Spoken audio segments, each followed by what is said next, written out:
Chilli powder అన్ని రకాల వంటలకు పచ్చళ్లకు సరైన chilli powder. No colour, no chemicals.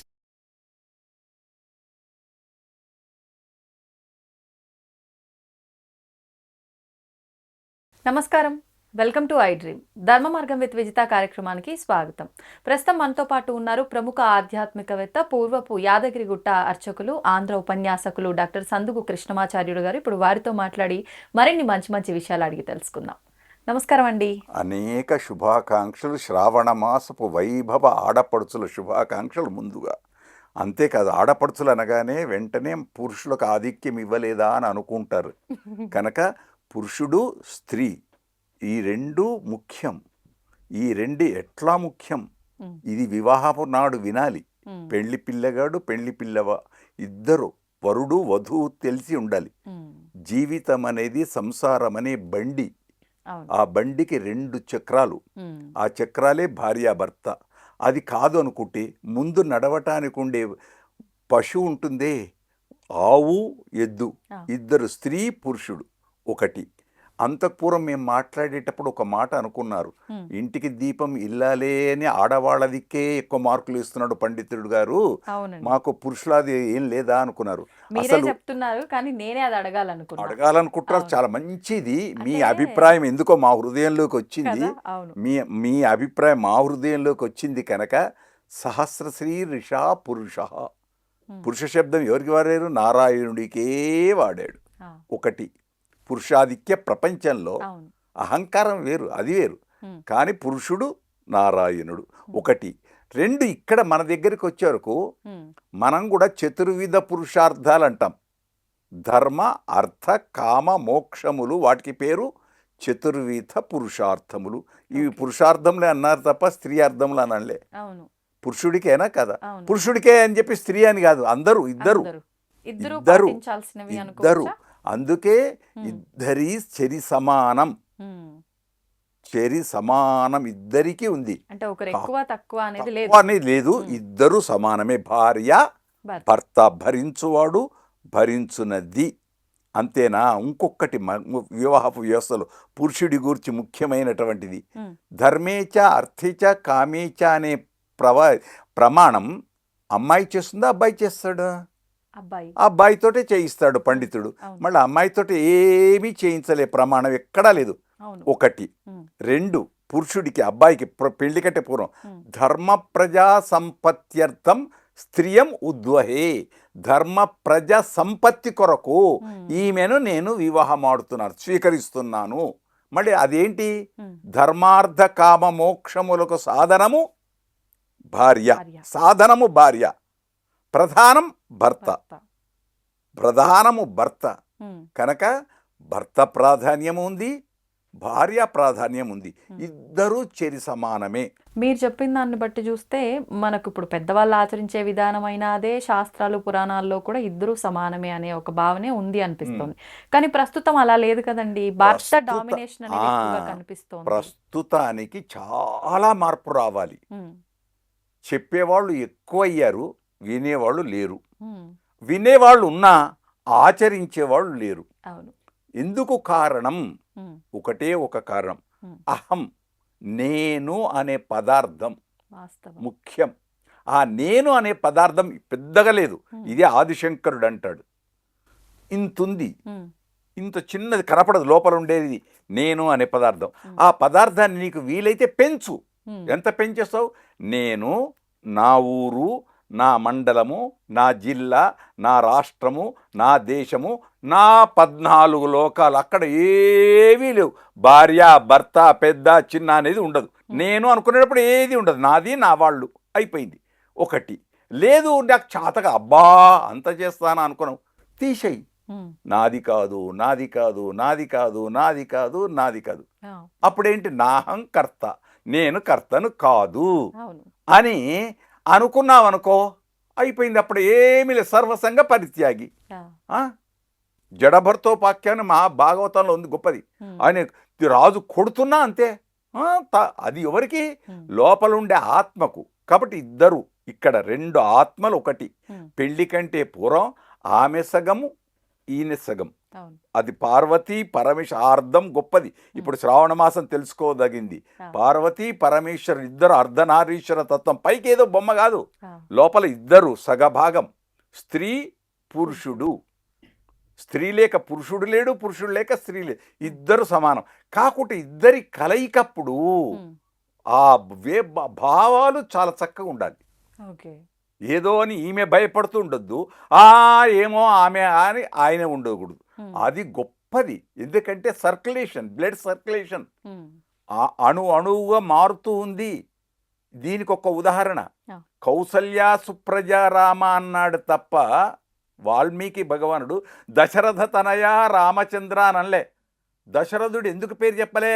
పురుషుడు కదా, చక్రవర్తి కదా, 64 ఏళ్ళు బ్రతికినవాడు కదా. మళ్ళీ దశరథుడు కోపం రావద్దా పురుషుడికి? కౌసల్యనేనా, నేను కాదా అని కోపం రాకూడదా? ఇప్పటి సమాజం అయితే ఇప్పుడు సమాజంలో వస్తుంది కాబట్టి అందరికి. ఇప్పుడు పురుషాధిక్య ప్రపంచం గమనించండి. ఇక్కడ పుట్టినటువంటి రాముడు భార్యాభర్తల యొక్క సంయోగముతో పుట్టలే. యజ్ఞంలో నుంచి వచ్చినటువంటి పాయసం దశరథుడి చేతికి ఇస్తే దశరథుడు తీసుకొచ్చి పంచాడు వీళ్ళ ముగ్గురికి. ఆ పాయస ప్రభావం వరం అనుకో, వరం శ్రేష్టం. కాబట్టి కౌసల్య సుప్రజారామ అదే శ్లోకంలో 2 ఉన్నాయి. ఇంకొకటి 2 కర్తవ్యం దైవమాహన్నికం. ఈ 2 మాటలు తెలిసి ఉంటే చాలు. కౌసల్య సుప్రజారామ పూర్వా సంధ్యా ప్రవర్తతే ఉత్తిష్ట నరశార్దూల కర్తవ్యం దైవమాన్నికం. కాబట్టి కర్తవ్యం, నువ్వు ఏ సమయంలో ఏది చెయ్యాలో అది చెయ్యి. భార్యతో కూర్చునేటప్పుడు సెల్ ఫోన్ వాడకో.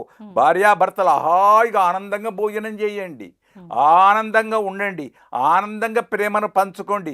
ఇతరములైన మాటలు అవసరమే లేదు. మీ అన్నయ్య ఇలా అన్నాడు, ఆనాడు ఇదైంది, పెళ్ళినాడు నాకు అది ఇవ్వలేదు, ఇవన్నీ ఇప్పుడు ఎందుకు అవసరం? అయిపోయింది. ఇప్పుడు ఏదుందో అది. అందుచేత గడ్డాలు మీసాలున్న వాళ్ళను కూడా చేసుకున్న అరుంధతి మహాపతివ్రత. అక్కడ వశిష్ఠుడి ప్రాధాన్యం లేదు, అరుంధతి నక్షత్రమనే ఉంది చూడడం. ఇలా చూస్తే స్త్రీకి ప్రాధాన్యం ఉంది, పురుషుడికి ఉంది. కాకుంటే లోకంలో ఇంటికి దీపం ఇల్లాలు అన్నారు. ఇల్లును చూడు, ఇల్లాలిని చూడు అన్నారు. అందుచేత ఆవిడ లాలిత, ఈయన పురుషుడు, సంపాదించడమే ఈయన ప్రధానం. కనుక 2 సమానమే, 2 బండికి చక్రాలు. ఈ రథమనే సంసార జీవనానికి సమప్రాధాన్యత ఉండాలి. కనుక ఇది పురుషులు గ్రహిస్తారు, స్త్రీలు గ్రహిస్తారు, అన్యోన్యంగా ఉంటారు. మంచి సంతతితో, ఈ దేశం నాకేమిచ్చింది నేను కాదు, ఈ దేశానికి నేను ఎలాంటి సంతతిని ఇస్తున్నాను, దేశానికి ఇవ్వకున్నా కనీసం నీ వంశం నీ ఇంటికి అని అనుకుంటే చాలమ్మా. 3 పువ్వులు 6 కాయల ఆ కుటుంబం. చాలా మంచి ప్రశ్న వేశారు. మాకేదో తెలిసింది చెప్పినాం, దాంతో తప్పు పట్టాల్సిన అవసరం లేదు. మంచిని గ్రహిద్దాం, చెడును దూరంగా ఉంచేద్దాం. శుభం. ఇప్పుడు అంటే మీరన్నట్టుగా ఈ విషయాలన్నీ కూడా గ్రహించి ఎవరి పాటికి వాళ్లకు ఒక ఆలోచన వచ్చి మారితే పర్వాలేదు. కానీ కొంతమంది చాలా మొండిగా ఉంటారు. అంటే ఆడవాళ్ళు మీరు చెప్తే మేము వినేదేంటి, మీరు అంటే వంటింటికి మాత్రమే పరిమితం అనే భావన పోయినప్పటికీ కొన్ని ఇళ్లలో మాత్రం ఈ భావన ఇంకా నడుస్తుంది అని అనిపిస్తూ ఉంటుంది. అంటే ఆడవాళ్ళుగా జన్మించిన వాళ్ళు కొన్ని రకాల విధానాలలో నిత్యము కూడా చాలా ఇబ్బంది పడే ఒక దుస్థితి అనేది ఈ మధ్యకాలంలో మనం చూస్తున్నాం. అంటే నువ్వు మాట్లాడొద్దు, ఆడదానివి, నీకేం తెలుసు, తెచ్చి పెడితే వండి పెట్టేదానివి, నీకు అంతవరకే, ఈ భావన ఎక్కువగా చూస్తున్నాం కొన్ని ఇళ్లలో. ఇది పోవాలంటే మగవాళ్ళ విధానం ఏ రకంగా మార్చుకోవచ్చు? పెండ్లి దగ్గరనే స్త్రీకి ఎన్ని రకాలు చెప్పారు. ఆవిడనే మంత్రి, భోజనం దగ్గర తల్లిగా తినిపిస్తుంది, భోజనం దగ్గర కొందరేదో అంటారు విన్నారా, భర్త ఇది భార్యకు వచ్చే వరకు భార్య జేబు చూస్తుంది, తల్లి కడుపు చూస్తుంది. తప్పు, అవి ఉంటే ఉండొచ్చు కాక. కానీ భార్యాభర్తలైన వాళ్ళు సమానం, త్రాసు లోపల ఇద్దరూ సమానం. ఆ సమచక్రత ఉండాలి భావన.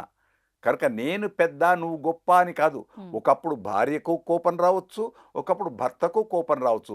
అందుకోసం భార్యకు ఒక మాట ఉంది.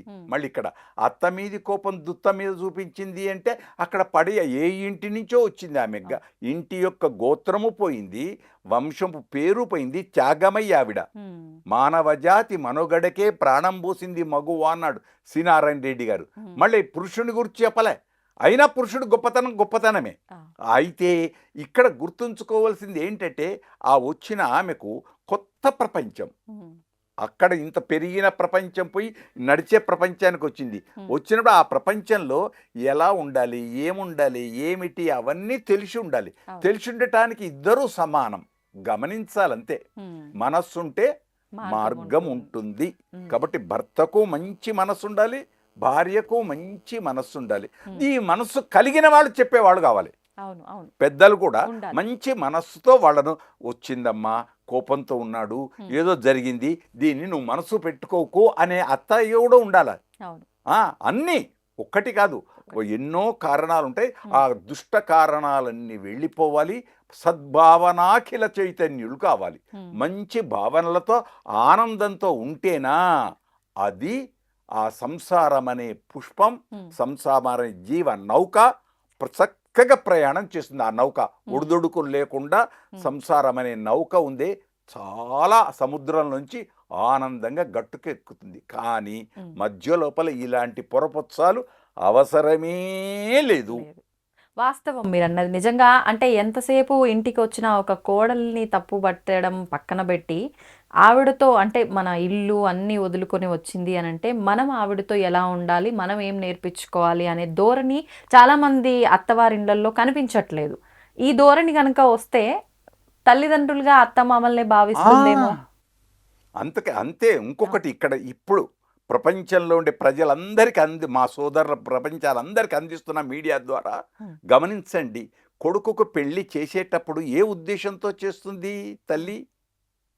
నా కొడుకు సుఖంగా ఉండాలి, బాగుండాలి, మా ఇల్లు మనమలు మనమరాళ్ళతో వర్ధిల్లాలి అని.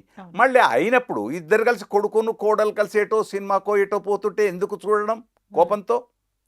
కొడుకు కోడలు కలిసి ఏదో ముచ్చట పెట్టుకుంటే కోపంతో ఎందుకు? అయినా ఒకవేళ అత్త అలా చూచింది, ఏదో కోపమో తాపమో చూచింది, ఈ కోడలకు మాత్రం ఎందుకు కోపం రావాలి? ఎందుకు రావాలి ఈమెకు? కాబట్టి సహనం ముఖ్యం, ఓపిక ముఖ్యం, ఆలోచన ముఖ్యం. ఈ కాలంలో, ఈ మధ్యకాలంలో ఆలోచనలని చాలా లోపిస్తున్నాయి. ఆ లోపించకుండా భగవంతుడు రేపొచ్చే శ్రావణ శుక్రవారం వరలక్ష్మి అమ్మ అందరికీ మంచిని అనుగ్రహించుగాక. భావన మంచి భావన ఉంటే మంచి భావనతో చూస్తాం, లేదంటే తాడును కూడా పాముగా చూసే బాధ వస్తుంది. కాబట్టి కోడలు దేవత అనుకుంటే అయిపోయింది, అంతే. ఇప్పుడు మీరన్న ఈ సహనం ఎంతవరకు ఉండాలంటారు? ఎంతవరకు ఉండాలో అంతవరకు ఉండాలంతే. దీనికి ఇంత అని నియమం లేదు. అంటే కొన్ని సందర్భాల్లో అతిగా ఎదుటి వాళ్ళ మన మిస్టేక్ లేకపోయినా ఎదుటి వాళ్ళు ఇబ్బంది పెడుతూనే ఉంటారు. అట్లాంటి సందర్భాల్లో కూడా సహనంగా ఉండాలి. చాలా చక్కని ప్రశ్న వేశారు మీరు. ఈ మధ్య లోపల ఈ ఆటలు వచ్చాయి, సెల్ ఫోన్లు వచ్చిన తర్వాత దాన్ని అంటారు డబ్బు బెట్టింగ్స్. ఈ బెట్టింగ్స్ వచ్చిన తర్వాత భర్త నష్టపోయాడు అనుకోండి, అప్పుడు భార్య కోపానికి రావాలా వద్దా? రావాలి కదా. మరి ఏది? ఇంకొకటి ఇక్కడ చాలా గమనించాలి. ఇప్పుడు ధర్మ సూక్ష్మం. రాముడు అడవికి వెళ్ళేటప్పుడు కైక కోరిందేంటి? నారవస్త్రాలు ధరించి దీక్షతో తపోభూమిగా 14 ఏళ్ళు అరణ్యంలో ఉండాలి. రాముడు ఒక్కడే కోరింది ఆవిడ. రాముడు ఒక్కడే బయలుదేరుతున్నాడు. సీత ఏమంది? నేను కూడా వస్తాను నీ తండ్రి. ఎందుకు అన్నాడు. రావద్దు, అక్కడ సింహాలు పుల్లు ఉంటాయి, ఇవన్నీ కాదు. మా నాన్న ఇచ్చేటప్పుడు నువ్వు నీకొక మాట చెప్పాడు, ఇయం సీత మమస్తా సహధర్మచరీతవా ప్రతిచ్ఛయేనా భద్రంతే. నీకు నేను భద్రం కాబట్టి నేనే ముందు నడుస్తాను, రాళ్ళు రప్పలన్నీ దూరం చేసుకుంటూ వెళ్తాను అనే వరకు రాముడు మారాడు, తీసుకొని వెళ్ళాడు. లక్ష్మణుడు వస్తాడు, సీత కాళ్ళు పట్టుకున్నాడు, అందరూ ముగ్గురు వెళ్ళారు. మళ్ళీ ఆ తర్వాత సీత అడిగింది ఒక పరిస్థితిలో, నువ్వు అడవికి వచ్చేటప్పుడు ఈ బాణాలు కత్తులు ఇవన్నీ ఎందుకు? రక్షణ కోసం, క్షత్రియుడు. అప్పుడు అక్కడ అది సీత అడిగింది అని కోపానికి రాలే రాముడు ఎప్పుడు. కానీ క్షత్రియ ధర్మం వెళ్ళింది ఎందుకు? రాక్ష సంహారానికి. లోపల అంతర్గతమైన భావన వేరు. ఋషులు కోరింది కూడా అదే. దుష్ట శిక్షణ శిష్ట రక్షణ, మంచి అనుకుంటే అయిపోయింది అంతే. అవును. భార్యాభర్తలు కూడా ఈమె నా కోసం నా మంచి కోసం చెప్తుంది, డ్యూటీకి ముందు 10 నిమిషాలు వెళ్ళమని చెప్తుంది, ముందు మంచి హాయిగా ఇంటికి కోపంతో రాకు, తాపం మంచి హాయిగా ప్రశాంతంగా ఉండు అని చెప్తుంది. కాబట్టి కోపతాపాలు లేకుంటే ఇంకేమీ లేదు, అంతే. నందనవనం, అంతే. నందనవనం ఎక్కడో స్వర్గంలో ఉంది అని కాదు, ఇంటికి దీపమే ఇల్లాలు జ్యోతి ఆ నందనవనం. అయితే ఒక్కటి ఇక్కడ ఇంటికి దీపం ఇల్లాలు దీపం అన్నప్పుడు ఇంకొక ఉదాహరణ చెప్తాను, తప్పు పట్టొద్దు ప్రజలారా గమనించండి. ఆ దీపం కిందనే నీడ ఉంటుంది, చీకటి. ఆ చీకటిని దూరం చేసే ఇంకో దీపం కావాలి.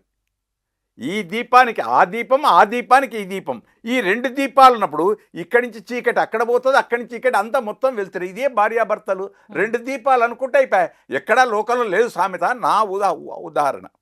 కనుక ఇద్దరూ వెళ్తురే అనుకునేటప్పుడు ఇద్దరం ఈ సంసారానికి అధికారం, ట్రస్టీస్ము. మా తాతల నుండి వచ్చినటువంటి ఆస్తికి మేము ట్రస్టీస్ము, కాబట్టి మేము సేవ చేస్తున్నాం అనుకుంటే అది గొప్ప యజ్ఞం.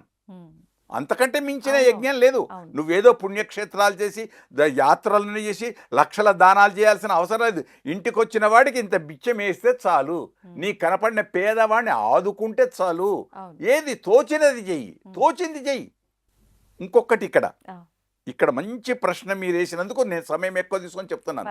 నీ కోపంతో తిట్టకు, చీకటి ఉంది అని కోపంతో తిట్టకు, చేతనైన చిరుదివ్య వెలిగించు.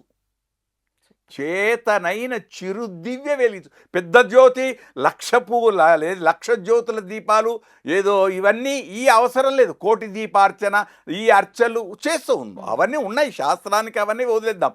మనకు నీకు చేతనైన దీపం వెలిగించు. ఇది ఆవు నెయ్యా, ఈ నెయ్యా, ఆ నెయ్యా, క్యాండిలా, ఇదే అదే కాదు, జ్యోతి దీపము నీ స్తోమతను బట్టి, నీ దీన్ని బట్టి. ఇంకొకటి పూజ కూడా అప్పు చేసి పూజ చేయకు, ఉన్న దానిలో చెయ్యి. ఒకటి. ఇప్పుడు ఇంకొకటి మీరు అడగకుండానే నేను రేపు శ్రావణ మాసం కాబట్టి గుర్తు చేస్తున్నాను. అడిగే మనస్సు మా సోదరిది, ఆ మనస్సును గమనించి నేను చెప్తున్నాను. రేపు శ్రావణ మాసంలో సామూహిక వరలక్ష్మి వ్రతాలని ఉంటాయి. అక్కడ ఉన్నప్పుడు ఒక ఆమె వెండి చెంబు తెస్తుంది, ఒక ఆమె బంగారు చెంబు తెస్తుంది, ఇంకో ఆమె రాగి చెంబు తెచ్చింది, నాకేమీ లేదు, మట్టి చెంబు ఉంది. అదెందుకని చూస్తున్నావా? బయట పక్క వాళ్ళది నువ్వు అసలే చూడకు. నీ మనస వాచ కర్మణ నువ్వు ఆరాధించే అక్కడనే ఉండాలి. దీనికి ఉదాహరణమే సత్యనారాయణ వ్రతాలు 5వ కథలో పిల్లలు వాళ్ళు వ్రతం చేస్తామని రాలే, ఆ ఈతలు కొట్టారు. అప్పుడు అందులోపల అనుకున్నారు, అందులోపలే ఒకడు పండితుడు అయ్యాడు, వాళ్ళే కథ చెప్పుకున్నారు. వాళ్ళే అక్కడ ఉండే ఆకులు పువ్వులు అలములు చెట్లకు ఉండేవి తీసుకున్నారు, అవే పూజ చేసి అక్కడ ఉండే ఓ రాయినే పెట్టుకున్నారు. ఏం చేశారు అక్కడంతా చెప్పడు. ఆ పిల్లలు ఆ ప్రసాదం తీసుకెళ్ళి ఇచ్చారు, దొప్ప కుట్టి దొప్ప ప్రసాద్ రాజుకి ఇస్తే ఈ పిల్లలు ఇలా అనుకుని వాడు పరిశుభ్రత ఉండదు, ఏముండదు, ఈ ప్రసాదం నేను తింటానా అని ప్రసాదాన్ని వదిలిపోయే వరకు ఏమైంది, అక్కడ నగరం అంతా కాలిపోయింది, సంతానం అంతా కథ. మళ్ళీ వచ్చాడు, మళ్ళీ పిల్లలతో చేయించుకొని ప్రసాదం తీసుకున్నాడు. అంటే తన తప్పు తను తెలుసుకున్నాడు. ఇది కథ తన ప్రతి ఇంటికి అవసరం. తన తప్పు తను తెలుసుకుంటే చాలు. ఏ సందర్భంలో అయినా కూడా అన్ని సందర్భంలో అందరూ అన్ని మర్చిపోయి ఇద్దరు అద్దాలు, భార్య భర్త. ఈమెను ఆ అద్దంలో చూడాలి, ఈమె భర్త అనే ముఖం అనే అద్దంలో చూడాలి, మనస్సు అనే అద్దంలో చూడాలి. ఈ భర్త భార్య అనే మనస్సు ముఖం అనే అద్దంలో చూసుకుంటే ఇద్దరు చూసుకుంటే ఏ గొడవలు ఉండవు అని నేను అనుకుంటా. నా వరకు అది వాస్తవము, నిజము కూడా. అలా ఉంటే ఆనంద పరంపర దేశం. ఇది భవిష్యత్ తరాలకు అవసరం. చెప్పేవాళ్ళు తగ్గారు, ఇప్పుడు తగ్గిపోయారు. కాబట్టి మీడియా ద్వారా గ్రహించే వాళ్ళకి అందిస్తున్నాం. దేశాలు ఇప్పుడు నక్షత్రాలు ఎన్నో ఉన్నాయి. ఏకశ్చంద్ర స్తమోహంతి నచ తారా గణాపిచ. అన్ని నక్షత్రాలన వెలుతురు ఇవ్వలేదు. పండితుడు అనేవాడు పెద్దలు అనేటువంటి చంద్రులు వెలుతురు ఇచ్చి ఆ దోషాన్ని దూరం చేస్తే చాలు, ఆ లోపల ఉండే అనుమానాలు వెళ్ళిపోతే చాలు. అదే నందనవనం, ఆరోగ్యమైన కుటుంబం, సత్సంతానం. అంతే వాస్తవం మీరు చెప్పింది. ఇప్పుడు ఈ జనరేషన్ వాళ్ళకి ఎవరైనా చెప్తే వినడానికి సిద్ధంగా ఉన్న వాళ్ళు కూడా ఉన్నారు. అలాంటి వాళ్ళకి మీ మాటలు చాలా చక్కగా ఉపయోగపడతాయండి. చాలా సంతోషం, ధన్యవాద్. అందరూ బాగుపరచకపోవచ్చు కాక ఒక్కడు రాముడి లాంటి వాడు ఒక్కడు దేశానికి వెలుతురిచ్చేటువంటి చంద్రుడు రామచంద్ర, అలాంటి చంద్రుడు ఒకడు వస్తే చాలు. అంతే. ఆ చంద్రులు ప్రతి ఇంటిలో రావాలి. ఆ దంపతులు కౌసల్య సుప్రజారామగా పొగడబడుతూ తలుచుకుంటూ ఆనందంగా ఉంటే అత్తామామలు ఎంత సంతోషం, ఇటు తాతయ్య అమ్మమ్మ ఎంత సంతోషం, ఇటు వీళ్ళందరి సంతోషం. ఆ సంతోషం దేశానికి వచ్చుగాక. వచ్చే శ్రావణ మాసం ఇలాంటి భావాలతో మంచిని పంచుగాక, చెడును పక్కకు పెట్టుగాక, మంచిని మైకులో చెప్పుదురుగాక, చెడును హృదయంలో దాచుకొందురుగాక అని సందేశం అందిస్తున్నాం. మా మాటలలో ఇదేం ధర్మ సందేహాలు కావు. ధర్మ మార్గం అనే శీర్షిక చాలా గొప్పది. మార్గం అంటే దారి. ఈ దారిలో ముళ్ళు ఉంటాయి, పల్లెరికాయలు ఉంటాయి, రాళ్ళు రప్పలు ఎన్నో ఉంటాయి. వాటిని దూరం చేద్దాం, చెడును దూరం చేద్దాం, మంచిని పట్టుకుందాం. విమర్శలకు తావు ఇవ్వకుండా ఆయన ఏదో చెప్పాడే ఈయనేదో అనుకోకుండా మా మంచి ఏదైనా ఉంటే వెతికి పట్టుకుందాం, చెడు ఉంటే వదిలేద్దాం. కనుక మా ఐడి ఛానల్ వాళ్లకు అనేక శుభాకాంక్షలు. వర్ధతాం అభివర్ధతాం. మహనీయమూర్తి అబ్దుల్ కలాం అన్నట్టు స్వప్నంలో వచ్చినటువంటి దాన్ని సాకారం చేసే స్టూడియో. ఈ స్టూడియో ద్వారా, ఈ మీడియా ద్వారా ప్రపంచంలో ఎందరు బాగుపడినా ఆనందం. అందరూ ఎందరో అని మళ్ళీ అనుమానం వస్తుంది. అందరూ బాగుపడాలి, అందరూ ముత్యాల్లాంటి సంతానమే కావాలి అని, నవరత్న రాసులు పొంగినట్టు పొంగాలి అని అందరికీ శ్రావణ మాసపు శుభాకాంక్షల పరంపరలు అందిస్తూ మా మీడియా కూడా వర్ధతాం అభివర్ధతాం. శుభం భూయాత్. జయోస్తు జయోస్తు జయోస్తు.